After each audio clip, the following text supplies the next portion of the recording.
Study വിത്ത് Geetha YouTube ചാനലിലേക്ക് ഏവർക്കും സ്വാഗതം. AP ശശീന്ദ്രൻ സാറിന്റെ അറിവ് പങ്കിടാം എന്ന പങ്ക്തിയിലെ 12ാം ദിവസത്തെ ചോദ്യങ്ങളും ഉത്തരങ്ങളുമാണ് നിങ്ങളെ പരിചയപ്പെടുത്തുന്നത്. P ഭാസ്കരൻ മാസ്റ്ററിന്റെ 2 വരികളോടെ തുടങ്ങാം. മറക്കുവാൻ പറയുവാൻ എന്തെളുപ്പം, മണ്ണിൽ പിറക്കാതിരിക്കയാണതിലെളുപ്പം. ചോദ്യം 1. ഇന്ത്യയിൽ ഇതുവരെ ഒരാൾ മാത്രമാണ് ആക്ടിംഗ് പ്രധാനമന്ത്രിയായത്. അദ്ദേഹത്തിന്റെ പേര് ഗുൽസാരിലാൽ നന്ദ. 27/5/1964 മുതൽ 9/6/1966 വരെയും 11/1/1966 മുതൽ 24/1/1966 വരെയും.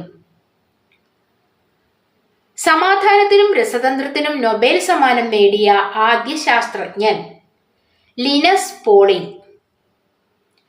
കേരളത്തിലെ ആദ്യ ഉപമുഖ്യമന്ത്രി R. ശങ്കർ. 22/2/1960 മുതൽ 26/9/1962 വരെ. അദ്ദേഹം 26/9/1962 മുതൽ 10/9/1964 വരെ കേരള മുഖ്യമന്ത്രി ആയിരുന്നു.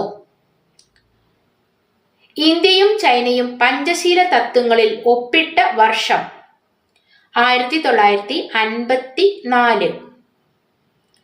എത്ര മലയാളികൾക്ക് ജ്ഞാനപീഠം അവാർഡ് ലഭിച്ചിട്ടുണ്ട്?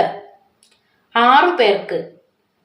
G. Sankara Kurup, SK Pottekkatt, Thakazhi Sivasankara Pillai, MT Vasudevan Nair, ONV Kurup, Akkitham Achuthan Namboothiri. ബാക്കി ചോദ്യങ്ങൾ അടുത്ത വീഡിയോയിൽ.